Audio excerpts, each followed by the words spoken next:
আসসালামু আলাইকুম। আমি আজকে আপনাদেরকে তৈরি করে দেখাবো খুবই সহজ চটপটি রেসিপি। তো এটি রেসিপিটি তৈরি করার জন্য আমাদের লাগবে চটপটির ডাল, যেটাকে ৬-৭ ঘন্টার জন্য ভিজিয়ে রাখতে হবে। চলুন রেসিপিটি দেখে নেওয়া যাক। ১ম এ আমি নিয়ে নিচ্ছি চটপটির ডাল, যেটাতে আমি পানি যোগ করে নিচ্ছি এবং ৬-৭ ঘন্টা ভিজিয়ে রাখবো। এটা হচ্ছে ৫০০ গ্রাম ছিল মোট। ভিজিয়ে রাখার পর দেখুন ডালগুলো ফুলে উঠেছে। আমি আলু এবং ডালগুলো দিয়ে নিচ্ছি সিদ্ধ করার জন্য চুলায়, এবং আমি আগে থেকে ৩ টি ডিম সিদ্ধ করে রেখেছিলাম। আমি তারপর নিয়ে নিচ্ছি তেঁতুল, যেটা আমি ধুয়ে নিয়েছিলাম, এবং সাথে আমি পানি যোগ করে নিচ্ছি এবং এটাকে ভালোভাবে মিক্স করে নিতে হবে।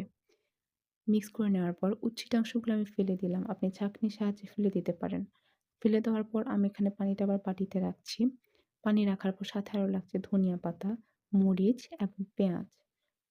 সাথে আরো লাগছে লবণ, পোড়ামরিচ এবং রাঁধুনি চটপটি মসলার গুঁড়া। এগুলো ১ চা চামচ পরিমাণ নিয়ে নিয়েছি। তারপর আমি এগুলো যোগ করে নিচ্ছি। ১ম এ লবণ, পোড়ামরিচ যোগ করেছি।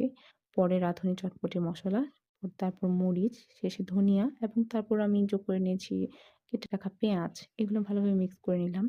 তারপর আমি যোগ করে নিচ্ছি চিনি। এখানে চিনির পরিমাণ ছিল 1/2 কাপ পরিমাণ। এটা হচ্ছে সিদ্ধ করে রাখা চটপটি এবং আলু।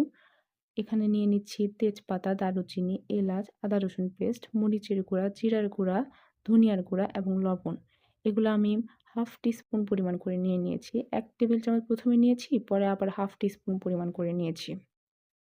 তারপর এটা তেলের মধ্যে কষিয়ে নিতে হবে। ১ম এ আদা এবং রসুনের পেস্টটা নিতে হবে। ২ টা ছিল সমপরিমাণ। তো 2 টিস্পুন পরিমাণ।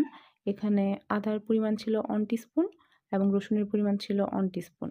তারপর আমি এখানে যোগ করে নিচ্ছি রাঁধুনি চটপটি মসলা, এবং যোগ করার পর আমি এটা নেড়ে নিচ্ছি। সাথে আরো লাগছে শসা, গাজর, লেবু, পেঁয়াজ, মরিচ এবং ধনিয়া পাতা।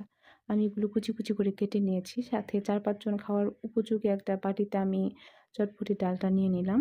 এটা হচ্ছে ফুচকা, যেটা আমি আটা দিয়ে তৈরি করেছি। খুবই চিকন করে বেলেছিলাম। শেষে আমি স্কোয়ার শেপ আকারে কেটে নিয়েছি এবং আমি গরম তেলে ভেজে নিয়েছি। দেখুন কতটা ক্রিস্পি হয়েছে।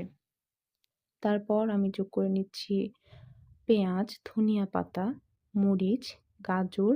আমি তারপর যোগ করে নিয়েছিলাম এখানে সিদ্ধ করে রাখা যে ডিমটা ছিল সেটা। তারপর আমি যোগ করে নিচ্ছি টকটা। তো টকের মধ্যে আমি মিষ্টির পরিমাণ বেশি দিয়েছি। আমার মিষ্টিটা বেশি ভালো লাগে। আপনারা আপনাদের ইচ্ছামতো বাড়িয়ে বা কমিয়ে নিতে পারেন চিনির পরিমাণ।